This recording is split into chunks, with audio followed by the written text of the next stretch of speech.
اور آپ اگر ہاتھ میں بہت سے لوگ ہیں کہ کسی کے ہاتھ میں ہاتھ دیا دل نہیں مانا تو کیا وہ مرید رہا؟ ہاتھ دیا اور دل نہیں مانا، بعد میں دل پھر گیا تو وہ ہاتھ دینے کا فائدہ کیا؟ دل پھر گیا تو پتا چلا ہونا یا نہ ہونا ہاتھ سے نہیں دل کے ارادے سے ہے۔ دل سے ارادہ کر لیا جس سمت مرید ہو گیا، اور پھر تمسک ہے۔ میں پھر دوہرا رہا ہوں تاکہ کوئی مبتلا نہ ہو، ہاتھ میں ہاتھ دینا بیعت سنت ہے، اسلاف کا طریقہ ہے، برکت کا ایک طریقہ ہے، مگر یہ ارادت اور مریدی کے لیے واجب نہیں ہے۔ ایسی بات ہرگز نہیں کہ اگر ہاتھ میں ہاتھ نہیں دیا تو بندہ مرید ہی نہیں ہوا اور بیعت ہی نہیں ہوئی۔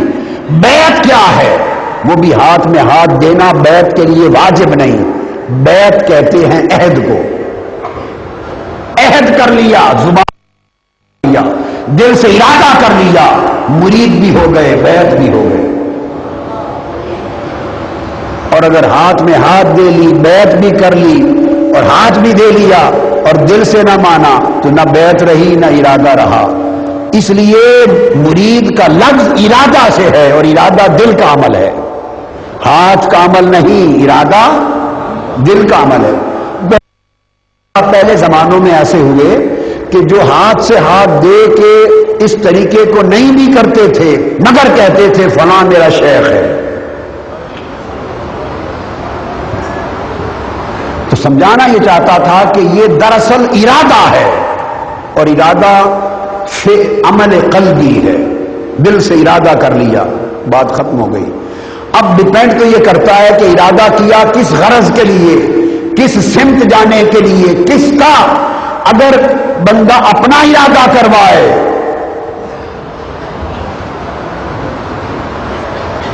تو پھر نہ اپنے پلے کچھ رہا نہ اس کے پلے کچھ رہا۔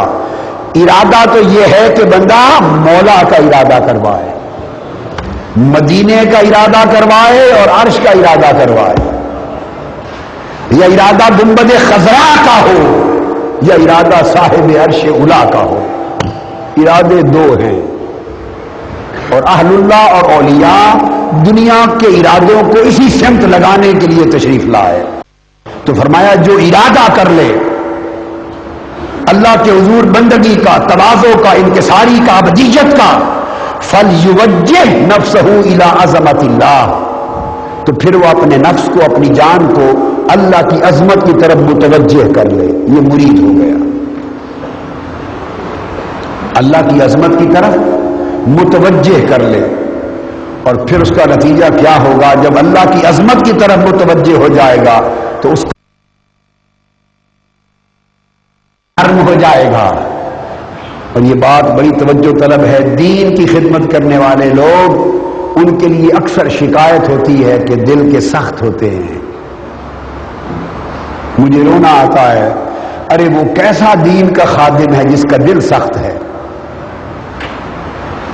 وہ کیسا دین کا خادم ہے جس کے چہرے سے دوسرے کو لطف اور اطمینان نصیب نہ ہو، جس کے چہرے پہ تبسم نہ ہو، جس کی زبان میں مٹھاس نہ ہو، جس کے دل میں نرمی نہ ہو، جس کے کردار میں لطف اور شفقت نہ ہو، اور دوسروں کے ساتھ جس کے معاملے میں محبت نہ ہو، وہ کیسا دین کا خادم ہے؟ فرمایا جو اللہ کا ارادہ کر لے اس کی نگاہ اللہ کی عظمت کی طرف رہتی ہے، اور جو اللہ کی عظمت کو نگاہ میں رکھتا ہے دین کا نوکر ہو کر، پھر اس کا دل پگھل جاتا ہے، نرم ہو جاتا ہے۔ تو پگھلے ہوئے دل والے بنو، نرم نرم دل بنو، ٹوٹے ہوئے دل بنو، ٹوٹے دلوں کے حامل بنو۔ علامہ اقبال بھی کہتے ہیں کہ تو بچا بچا کے نہ رکھ اسے، تو بچا بچا کے نہ رکھ اسے، تیرا آئینہ ہے وہ آئینہ،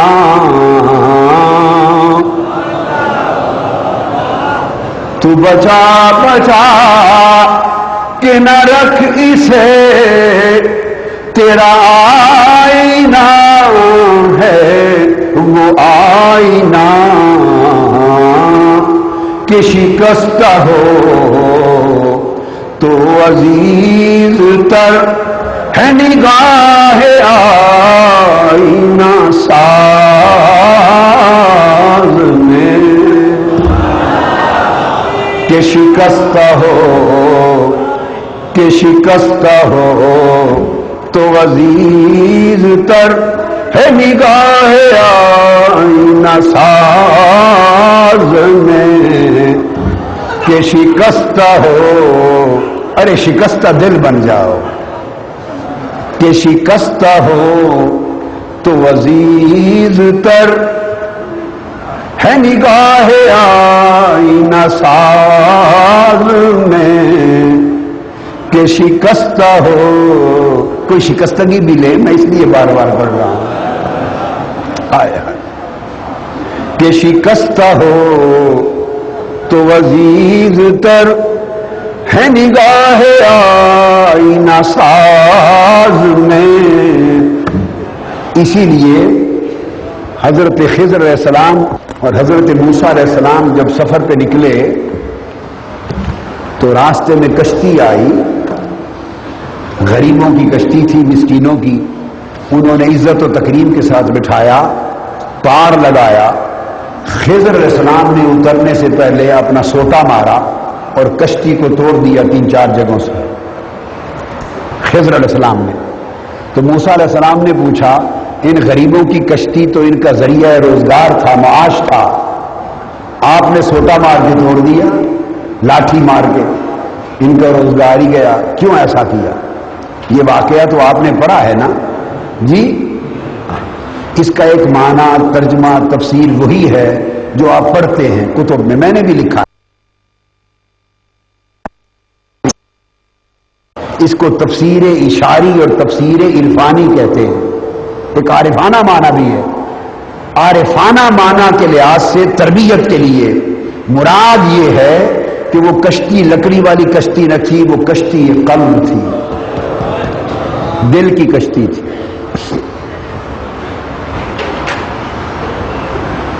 تو آپ نے جو توڑ دیا تو شکستہ دل کر دیا، کشتی کو توڑ دیا، نفس اور دل کو شکستہ کر دیا، اور فرمایا کہ اس لیے توڑا ہے کہ ایک بڑا جابر بادشاہ آ رہا ہے، جن کشتیوں کو نیا دیکھتا ہے، خوبصورت دیکھتا ہے، بنا ہوا سنورا ہوا اچھا دیکھتا ہے، ان کو قبضے میں لے لیتا ہے، اور جن کو ٹوٹا ہوا پرانا دیکھتا ہے، شکستہ، ان کو چھوڑ دیتا ہے۔ میں نے چاہا غریب بچے ہیں، ان کا روزگار ہے یہ کشتی، اس کو توڑ کے شکستہ کر دوں، تاکہ جب دیکھے گا ٹوٹی ہوئی کشتی ہے تو وہ بادشاہ اس کشتی کو چھوڑ دے گا، یہ تو اگلے دن جا کے مرمت کروا لیں گے، مگر غصب ہونے سے کشتی بچ جائے گی۔ تو اشارتاً اور معرفتاً مراد یہ تھی کہ وہ غاصب بادشاہ شیطان ہے، اور کشتی نفس کی کشتی اور دل کی کشتی ہے۔